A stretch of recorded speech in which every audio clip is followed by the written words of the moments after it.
30 রোজা পূর্ণ করে দেশে ঈদ উল ফিতর উদযাপনের সম্ভাবনা।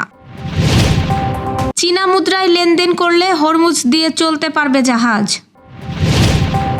দুর্ঘটনায় আহত শিক্ষার্থীদের চিকিৎসা অনুদানে আবেদন 30 এপ্রিল পর্যন্ত। ইমাম ও মুয়াজ্জিনদের সম্মানী কার্যক্রম উদ্বোধন করলেন প্রধানমন্ত্রী। আবারও কমল সোনা রূপার দাম। এনটিআরসিএ এর প্রতিষ্ঠান প্রধান নিয়োগ পরীক্ষার সিলেবাস প্রকাশ। এখানে কেউ চ্যারিটি লিগ খেলতে আসেননি, বিতর্কিত রান আউট নিয়ে বললেন লিটন দাস। দর্শক, শুনছিলেন দিনের শীর্ষ খবরের প্রধান শিরোনাম। এবার বিস্তারিত। তার আগে আমাদের ইউটিউব চ্যানেল সাবস্ক্রাইব করুন এবং সব খবর পেতে ফেসবুক পেজ ফলো করে রাখার পাশাপাশি ওয়েবসাইট ভিজিট করুন। এবারের পবিত্র ঈদ উল ফিতর বাংলাদেশে 30টি রোজা পূর্ণ করে আগামী 21শে মার্চ শনিবার উদযাপিত হতে পারে। জ্যোতির্বিজ্ঞানীদের হিসাব অনুযায়ী শাওয়াল মাসের নবচন্দ্রের জন্ম হবে 19 মার্চ বৃহস্পতিবার গ্রিনিচ মান সময় রাত 1:23, যা বাংলাদেশ সময় সকাল 7:23। বিশিষ্ট ইসলামী চিন্তাবিদ ও ঢাকা বিশ্ববিদ্যালয়ের আরবি বিভাগের অধ্যাপক ডক্টর জুবায়ের মোহাম্মদ এহসানুল হক এই বিষয়ে বিশ্লেষণ প্রদান করে গণমাধ্যমকে জানান, ওই দিন ঢাকায় সূর্যাস্তের সময় আকাশে নতুন চাঁদ অবস্থান করলেও এর বয়স হবে মাত্র 10 ঘন্টা 46 মিনিট। ঢাকার আকাশে চাঁদ অস্ত যাবে সন্ধ্যা 6:31, অর্থাৎ সূর্যাস্তের প্রায় 22 মিনিট পর। তবে এত কম বয়সের নবচন্দ্র খালি চোখে দেখা যাওয়ার সম্ভাবনা কম বলে ধারণা করা হচ্ছে। এই কারণে বলা যায় সেদিন বাংলাদেশে চাঁদ দেখা না যাওয়ার ঘোষণা আসতে পারে এবং 30 রোজা পূর্ণ করে 21শে মার্চ দেশে ঈদ উল ফিতর উদযাপিত হবে। চীনা মুদ্রা ইউয়ানে লেনদেনের মাধ্যমে তেল পরিবহন করা হলে সীমিত সংখ্যক তেলবাহী জাহাজকে হরমুজ প্রণালী দিয়ে চলাচলের অনুমতি দিতে পারে ইরান, এমন সম্ভাবনার কথা জানিয়েছে মার্কিন সংবাদ মাধ্যম CNN। সংবাদ মাধ্যমটির প্রতিবেদনে নাম প্রকাশে অনিচ্ছুক এক ইরানি কর্মকর্তার বক্তব্য উদ্ধৃতি করা হয়েছে। তবে এই দাবি স্বাধীনভাবে যাচাই করতে পারেনি কাতার ভিত্তিক সংবাদ মাধ্যম আল জাজিরা।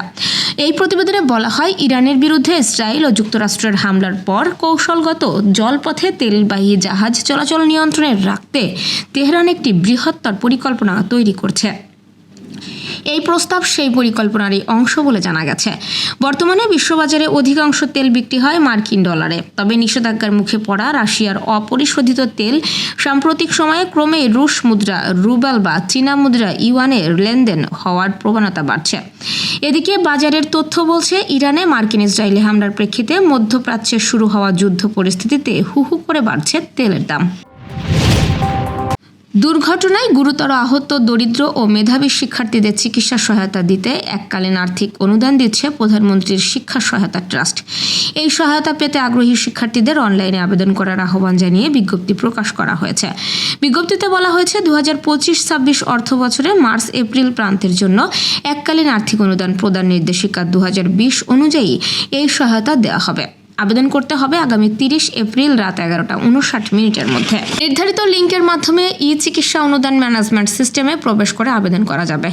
6ষ্ঠ শ্রেণী থেকে শুরু করে স্নাতক ও সমমান পর্যায়ে আহত, অসচ্ছল ও মেধাবী শিক্ষার্থীরা এই অনুদান পাওয়ার জন্য আবেদন করতে পারবেন। দুর্ঘটনায় গুরুতর আহত শিক্ষার্থীদের এককালীন 10,000 থেকে 50,000 টাকা পর্যন্ত চিকিৎসা সহায়তা দেওয়া হবে। ইমাম ও মুয়াজ্জিন, খাদেম, পুরোহিত, সেবায়েত, বিহার অধ্যক্ষদের সম্মানী প্রদান কার্যক্রমের উদ্বোধন করেছেন প্রধানমন্ত্রী তারেক রহমান। আজ সকালে রাজধানীর ওসমানী স্মৃতি মিলনায়তনে তিনি এই কার্যক্রমের উদ্বোধন করেন। এ সময় তিনি কয়েকজন ইমাম ও মুয়াজ্জিন, খাদেম, পুরোহিত, সেবায়েত, বিহার অধ্যক্ষদের সম্মানী তুলে দেন। এর আগে তথ্য ও সম্প্রচার মন্ত্রণালয়ের এক বার্তায় বলা হয়, 4,908টি মসজিদের ইমাম, মুয়াজ্জিন ও খাদেমদের পাশাপাশি একই সঙ্গে 990টি মন্দিরের পুরোহিত, 144টি বৌদ্ধ বিহারের অধ্যক্ষ এবং 396টি গির্জার যাজক সহ উপাসনালয়ের সংশ্লিষ্ট দায়িত্বপ্রাপ্ত ব্যক্তিকে সম্মানী প্রদান করা হবে।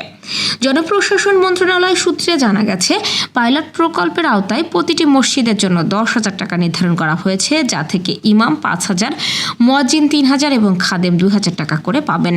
আর প্রতিটি মন্দিরের জন্য থাকছে 8,000 টাকা, যা থেকে পুরোহিত 5,000 টাকা এবং সেবায়েত 3,000 টাকা করে পাবেন। দেশের বাজারে সোনা রূপার দাম কমানো হয়েছে।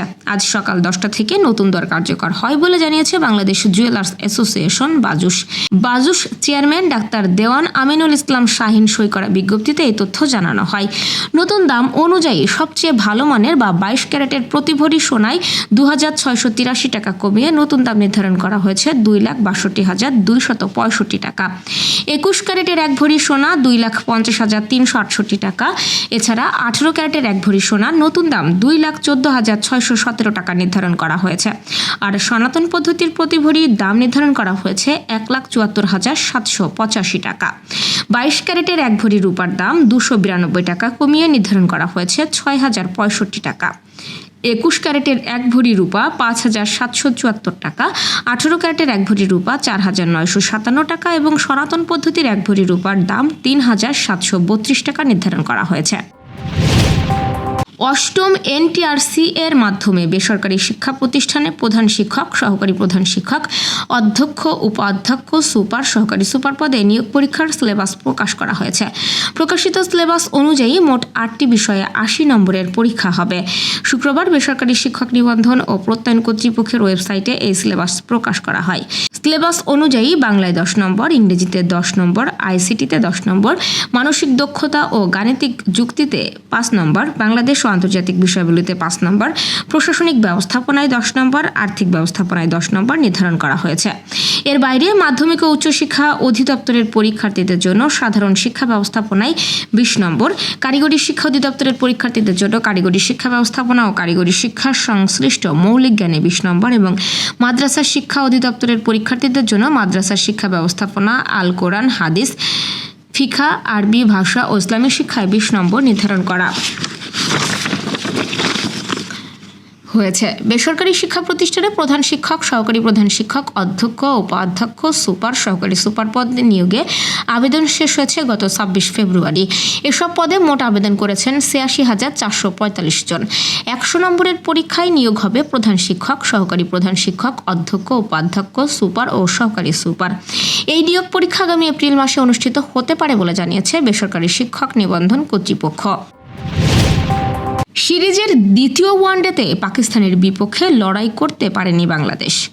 হারের ব্যবধানটা 128 রানের। এরপর এই ম্যাচটি আলোচিত হয়ে থাকবে সালমান আঘার বিতর্কিত রান আউটের কারণে। তাকে ওভাবে রান আউট করে মেহেদী হাসান মিরাজ অখেলোয়াড় সুলভ আচরণ করেছেন কিনা বিতর্ক সেটা নিয়ে। এ নিয়ে ক্রিকেট বিশ্বই এখন দুই ভাগে বিভক্ত। বাংলাদেশ দলের উইকেট কিপার লিটন দাস বিষয়টিকে কিভাবে দেখছেন? ঘটনার একটি অংশ লিটন নিজেও। সালমান আউট হওয়ার পর লিটনের সঙ্গে তাকে তর্কে জড়াতে দেখা গেছে। তখন উইকেটে সালমানের সঙ্গী মোহাম্মদ রিজওয়ান পরিস্থিতি শান্ত করেছেন। পুরো ঘটনা কাছ থেকে দেখা লিটন মিরাজের পক্ষে দাঁড়িয়েছেন। ম্যাচ শেষে সম্প্রচারক টিভি চ্যানেলকে লিটন বলেন, প্রথমত এখানে কেউ চ্যারিটি লিগ খেলতে আসেনি, এটা আন্তর্জাতিক ম্যাচ, নিয়মে আছে আউট, এখানে স্পোর্টসম্যানশিপ নষ্ট হয়েছে বলে আমার মনে হয় না। যে যার ব্যক্তিগত মতামত দিতে পারে, তবে খেলোয়াড় হিসাবে আমাদের কাছে মনে হয়েছে আউট। কেউই জানতাম না বৃষ্টি আসবে, রান রেট এত বেশি করে দেবে। 50 ওভারের খেলা হলে অন্য কিছু হলেও হতে পারত বলেও জানিয়েছেন তিনি। দর্শক, এই ছিল এখনকার আয়োজন। পরবর্তী খবর দেখুন বেলা 2:30টায়। এতক্ষণ সাথে থাকার জন্য ধন্যবাদ।